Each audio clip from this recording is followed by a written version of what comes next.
Well, as Game of Thrones always like to say, all men must die. And such is the case with King Viserys, who, he tried to be a good guy, but despite his best efforts, he really wasn't up to it. And what was he going to do anyway? Everybody around him is crap, so... There's no dragons in this episode, so there's nobody good in it. So poor Viserys is literally rotting away. He's deteriorated even further.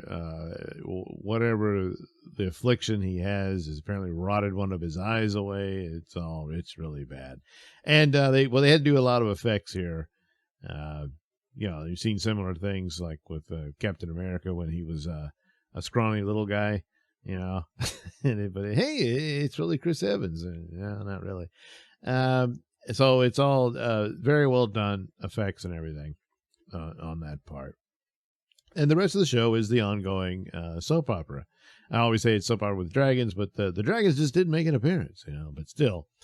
So now it's jumped ahead of time a little more, and they keep doing that, aging them along, because now his grandkids are, for the most part, adults at this point. There's a couple of them a little younger, but they'll get there pretty quick. And they're already aware of the game and everything. They may not know how to play it just as well, but still they understand the stakes, and the stakes being at any minute they could be killed because they're in the way of succession and whatnot. So now there's the fate of Driftmark. The sea snake apparently has gone insane with a fever. We never see him, so I'm wondering, is he going to show up? Hey, okay, I had the flu, but I'm better now. I don't know. So the question that came was like, oh, well, who inherits Driftmark? His brother, very much like Daemon almost, steps forward and says, well, I'm the true Valyrian here. I should take over. Well, in the sea snake's absence, his wife is in charge. And, of course, she's Viserys' wife. Still pretty mad at Rhaenyra, whom she suspects had a hand in killing her son. Little does she know her son is not dead. He ran away to be with his boyfriend off somewhere. And that's a dangling reality that could show up at any moment, which I suspect will. But Rhaenyra can't tell her and really needs her in her corner to seal the deal, or it's all over for her and her kids, Auntie comes through, and her brother-in-law is pissed, and so he lashes out in the king's court and declares that Rhaenyra's boys are bastards. And so Daemon chops his head off. Now, you can't call them bastards. It's considered treasonous. So he would have ultimately been executed, but there's no trial or anything, But the king said, I'll have your tongue for that, as if, he was going to hold him down and the knights would cut his tongue out. That'd be his punishment. But no, he gets to keep his tongue, as Daemon only cut off the top half of his head. It was really disgusting. But so it's settled. And, that's going to cause, because I'm thinking Sea Snake's going to show up, So all roads lead to war. They're going to have a civil war over all this. But it's the interesting thing about, he's all upset. He's calling Rhaenyra out that, the boys were not, Laenor's sons or anything. He was gay. So he said, hey, I tried, but I just couldn't do it. And all that stuff. And everybody knows it because, look at him. And, but nobody seems to have a problem. She's married her uncle. And they've had 2 kids, and she's got another one on the way. So they'll be pure Targaryen blood, So now you gotta, the 2 brothers have gotta, hey, wait a minute. Is Uncle Daemon gonna be happy for you guys to be around? Because they're older, so they're in line, But anyway, Rhaenyra wins the day with the help of Auntie, and so much for Sea Snake's brother. He's dead. And so then they all decide to get together for one last meal with the king.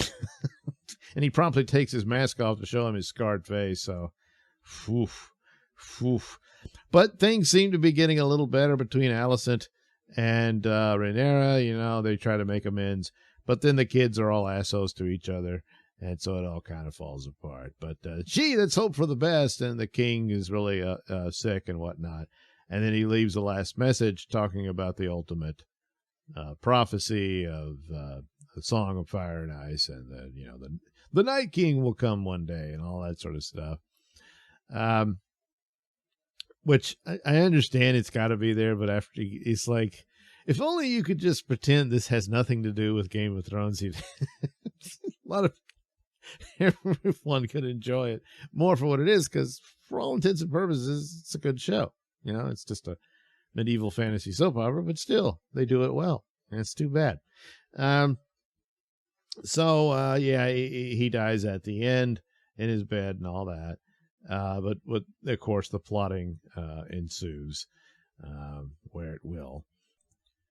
Meanwhile, Alicent's sons are just not worth anything. Just little. Well, I was going to say they're the little bastards. They're not, but they're not worth anything. And I mean, the one guy, he lost his eye for other things, so he's got revenge on his mind. But it's probably the more serious threat. But the other idiot raped a servant girl, and so they had to pay her off because Alicent just and I kind of wonder, I mean, the leader of assassins didn't show up this time, so I guess the girl's okay. I don't know, but they gave her the birth control drink to abort any potential. It just takes care of it, whatever the green tea is, and gave her a bag of money and sent her on her way. So. Maybe she'll meet up with Laenor and his boyfriend and said, hey, have we got some stories? I don't know. But anyway, so that, it says, despite all her efforts, she does everything to protect her children, but her children are pieces of crap. And she's being corrupted by everything, but you knew she didn't want to be. At least she's actually closer to her husband in that respect. But she's pretty helpless. And to a certain extent, so is Rhaenyra, but, I mean, she married her uncle. And always wanted to, apparently. I mean, this wasn't him manipulating her or anything, not really. He's the one who backed off initially, So, whatever, but, so there it is. Of course, I think the season will end with war, and that's because there's no other option they have. They're just going to have to fight it out, because none of them are going to sit still for it. I mean, already, you had the challenge over Driftmark, and so a head gets chopped off. That's kind of how it starts, So that's where they are.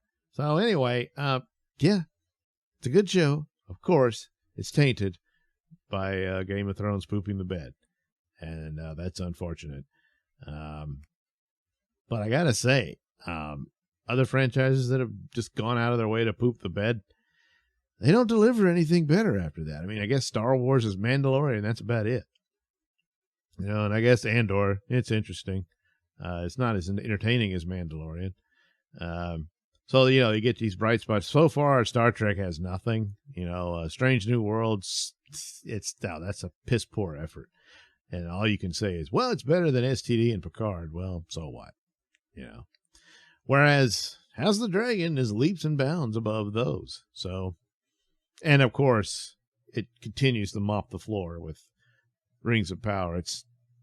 I shouldn't have even mentioned it because it's pointless. Rings of Power has no chance, and it never tried. Oddly enough, House of the Dragon did. It's too bad the guys running this show just didn't get the handoff for Game of Thrones. It probably would have ended up much better, Still, I would have rather what's-his-name would have gotten to showrun a Conan the Barbarian series, but it is what it is, All right, there we go. House of the Dragon.